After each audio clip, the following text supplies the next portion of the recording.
What's up, guys? Welcome to Daily Dose of Reddit. This is your host, Zach, and today's subreddit is r/PettyRevenge. Alright, this story's called Kids Repeatedly Try to Cause Car Accidents and Tell Me They're Going to Tell the Police It's My Fault. On mobile, obligated apology. Let me start by saying the kids had to be in their late teens or early 20s. Two of them had tattoos, not children, but young adults that still act like kids. I, 32 female, work at a barricade company. Easiest way to describe it, I'm the one that closes down the traffic lanes and makes you late to stuff. This happened 2 days ago, and I hope my revenge was petty enough, but here you are. I had a lane closure that I needed to take off the road. I am about halfway down when I get a city bus stop with two guys and a girl. They asked me if I could give them a ride so they don't have to take the bus. I said, "Sorry guys, I can't, I'm working," and continued to take the lane closure. The girl stood up and said, "I freaking hate rude, ugly cooters." I reply, "Congratulations," and keep doing my job. They keep yelling insults. I ignore them. When I was about 300 feet away, the yelling stops, and I see the guys had gotten up and started throwing the barricades in the street into the lane that is now open for traffic to drive in. I run over and take them out of the road and explain to them that if they did that again, I would call the cops. Then the girl chimed in, "Go ahead, bimbo. It's not our fault. You're so stupid. You're forgetting to take them all down." I walk away. They do it again. I called the cops. They said that they would be there ASAP. In my experience, that means about an hour. So I walk over and tell them I called the cops and stand there so they can't move them again. After about 5 minutes of standing there, the boys told the girl that they were going to get a drink from the Circle K the bus stop was in front of. They left and she would not look at anything but her phone. Now I'm annoyed. I still have more work to do and this lane closure is still up and it's approaching rush hour. And I decided, screw these kids. I pulled out my pepper spray and I sprayed the handles of the barricades that they kept throwing in the street and walked about 50 feet away and waiting. The boys came out of the store, put their bags down and grabbed a barricade in each and threw them in the street. But the handles were wet, so they only went on the shoulder, so I didn't go to move them immediately. I saw they wiped their hands off on their pants, but because of the bus stop, I couldn't see everything. But about a minute later, one of the boys got up and ran into the Circle K with his hand over his eye. The other boy ran in there a second later too, though nothing seemed to be bothering him. About 10 minutes later, when they came out of the store, the cops were just showing up, and they both took off sprinting down the street and totally bailed on the girl. I talked to the cops and told them the boys ran off, and the girl never touched a barricade, so they were good to go. The girl was crying because her boyfriend left her there. That's amazing. That's really good revenge.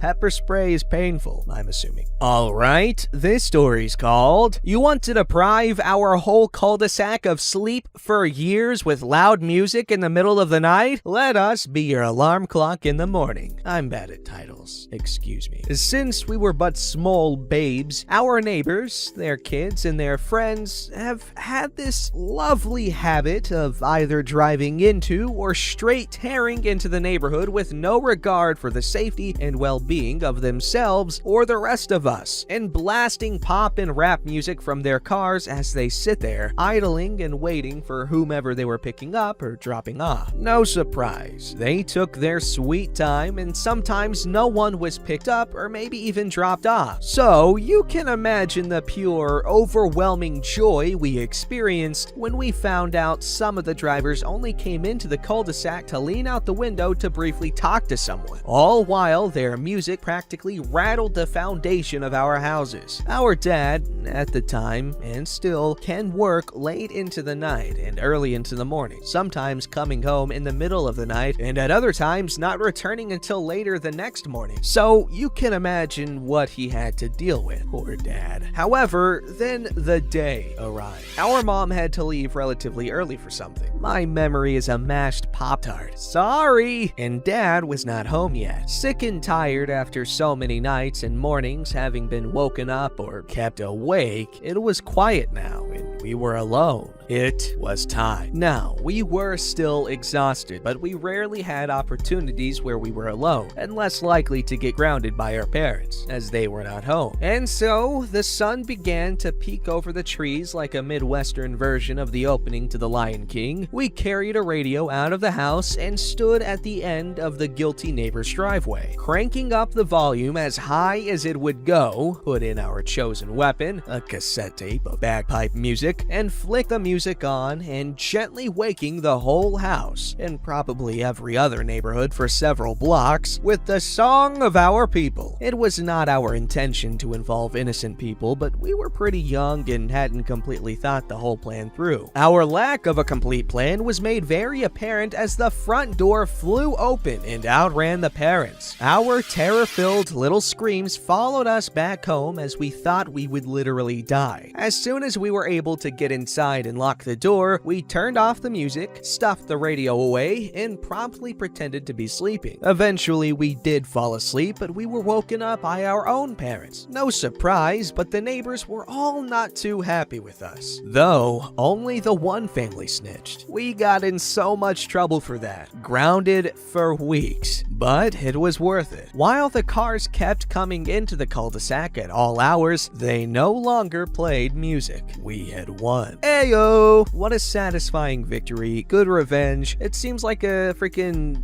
TV show that you'd see like 30 years ago of like something like Dennis the Menace would do if his thing was like 20 years later. Alright, this story's called No More Gaming for You, Buddy. So I, 15 male, have an older brother, 18, and he's a massive jerk. I'd rather not get into it on this post, but basically he thinks I should respect all the time and treat him like a god. He actually said to my dad once that he should be able to hit me whenever he wants and I shouldn't be able to do anything about it. So thankfully now he doesn't hit me, but we have conflicts every now and then. The revenge. So we have a PS4 I mostly play on, but he plays on it sometimes too. I downloaded this app for PC called Netcut, which lets you control the internet from devices connected to it. So I enacted my plan. So every single time he tried to play, he plays Modern Warfare, I'd let him play a bit, then turn his internet off on the PS4. Oh, you're in an intense fight? Whoops, the internet went off. Oh, you're almost about to win? Whoops, your internet's gone. Sometimes I'd even say to him while he's lagging, is the internet working? It made me smile each time he raged. And I got some justice for all the times he's been a butthole. Also, I wrote this on mobile, so please forgive my crappy formatting. Edit. I'd like to add some crap. What I would first do is lower the internet speed for the PS4, so at the start of the game, he would lag a lot. Not enough to make him disconnect, but enough to make him leave the party and not be able to talk to his friends. After that, I waited. I just watched his gameplay. He would sometimes rage, which would make me smile more. I would just sit there whenever it was time for him to play. I would always make sure to act like the internet was really slow. And one time, I even asked him, do you disconnect out of games when you're playing on the PS4? Then, when I think it's the right time, I strike. Also, I wait on purpose. Instead of making him disconnect early, it's because I want him to waste his time. He'll suffer more if he disconnects in a fight or the final circle or something. Also, if r/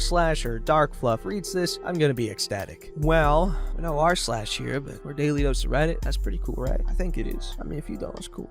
But that's actually brutal revenge. Petty? No. Nuclear? No. Black hole? Yeah. No. It's freaking Moar, mother of all revenges. That's actually sadistic, bro. You gotta cut it out. This story's called Everyone's Got Selective Hearing in the Pharmacy. I work in the market version of the big box store with the Spark in the pharmacy. What? Literally just had this conversation with a patient who has now called twice within 10 to 15 minutes. First call, the patient is asking about if we have filled his oxycodone. It's not filled as it's out of stock and we don't receive C2 orders except 2 days of the week. weekdays. His script came over the weekend. I inform him we won't have it until tomorrow. He then gets upset and starts asking when the order will be in time specific, when the doc sent it, and that tomorrow probably won't work for him. Told him if he wants to call his doctor and they can send it to another pharmacy and cancel it with us. Tells me he'll think about it and may call back. Now the second call. Hi, I called about 10 minutes ago about my oxycodone not being filled, and I would like to have it transferred to another pharmacy. Okay, so you would have to call your doctor and have them electronically send it to another pharmacy. They already have sent it electronically. You're holding it for me. Yes, but this type of medication cannot be transferred by federal law. That's not what you told me 10 minutes ago. You said there was no problem, it could be transferred. No, I did not. I told you that you would have to have the doctor call it in to another pharmacy. You said it could be transferred. Well, you'll need to call your doctor to send it in. No one even called me to let me know that it was on back order. It's not on back order. It'll just be in tomorrow. Hang up sound. Woo. Decided to look in our resolution queue at his script. Big smile across my face. I click the send out of stock text message to him. Edit. Let me set this straight for the people in the back. Once a Schedule 2 controlled medicine comes in electronically, it, by federal law, cannot be transferred or printed out and taken to another pharmacy. This guy's RX was out of stock, told him it will be in tomorrow, which he just picked it up 10 minutes ago, all fine. C2 meds come in twice a week. I told him such, and if he didn't want to wait, he could call his doctor to send it elsewhere to pick up. He didn't want to take the initiative for his own health, so it's down to just wait for the med to come in. I'm not a bad person for having my hands tied. Okay, thanks, bye. I agree, that guy was just being difficult, and you did your job and you did it satisfactory, you know what I'm saying. Satisfactorily, right? Am I stupid? Alright, this story's called Petty Revenge While Driving. Another post made me think of this. First post on mobile. I live out in the country, so we have a lot of 2-lane roads. I try to keep the speed limit, but I sometimes realize that I'm going 73 and a 65 speed limit, as an example. I'm not going to drive slower unless the weather requires it. Every once in a while, I have some jerk riding my bumper when I'm going a little over the speed limit, so I will start slowing down gradually. If they back off to a reasonable distance, I will set my cruise control at the exact speed limit. If they don't back off, I continue slowing down until we get to a passing lane where I let them pass me so I can drive in peace. Most of the time, they back off, only to do it again about a mile or two down the road. The majority figure it out by the second time and just wait until the next chance to pass me. I live in an area where pulling over is difficult to impossible in many areas. There is no shoulder, steep embankments, low water crossing, guardrails, and one road has cattle guards. The county has put in passing lines where possible, but it's possible to travel 20 to 30 miles without having 2 lanes each way. Basically, if that was an option, I would take it. Unfortunately, most buttholes pull this crap where there are miles between passing zones. Sucks, but it is what it is. Edit 2. This is not a regular occurrence. It happens infrequently around here. Most people who drive out here know what they need to keep a distance due to deer and other assorted animals that might make a quick stop necessary. I slow down until they back off, because if I see deer, by the way, they are spotted daily, or a buzzard after roadkill, I had one bust the grill of my vehicle recently while trying to make it across the road ahead of me. Sudden stops are common, and only an idiot rides a bumper out here. Yeah, tailgating is so stupid! Like, what's the point? It's not gonna make anything go any faster. It's just adding stress where it doesn't need to be. This story's called A Satisfying Way to Get Revenge on an Old White Man Telling Me I'm Anti-Feminist. I don't want to get into a whole debate about my politics, but I'll just say I'm a member of a political party in the UK that allows their members to submit policy ideas. I also own my own business selling scrunchies. It's important, I promise. Is it? Or is it just a way for you to flex your scrunchie business? A bit of backstory. I, 20 female, suffered really bad mental health brought on by my birth control. I didn't know it was my birth control till I did some research. I found it crazy that my doctor never told me and instead put me in therapy, rather than trying to change the cause of the problem. So I wrote a policy where doctors would check in on the mental health of women on birth control whenever they came in to get more, mainly focusing on the pill. I got a lot of support, except from this one guy, male, 60. I'll call him Mark. He's super sexist, sleazy, and hates me for some reason. Likes everything to stay the same as it was when he was younger. I submitted the policy and then received an email from Mark with the entire policy committee, which I am a part of, CC'd in. He rewrote my policy, picking out every tiny mistake in red text, like some kind of teacher. He then told me I was setting feminism back to the days of Mary Stopes, a woman who worked on contraception access over 100 years ago. It was a patronizing email, clearly designed to belittle and embarrass me when all I wanted to do was to help women not go through what I did. So I responded, telling him I was so sorry for setting feminism back. And to make up for it, I had named a scrunchie after him, of which I will donate the profits to the charity named after Mary Stopes herself. I'm pretty proud of it. It's doing quite well in the shop too. Apparently a lot of people hate Mark and have bought one just to get back at him. He's pretty livid. Edits, please stop trying to figure out who I am and who Mark is. Pretty scary having people messaging me telling me who I am. Thanks.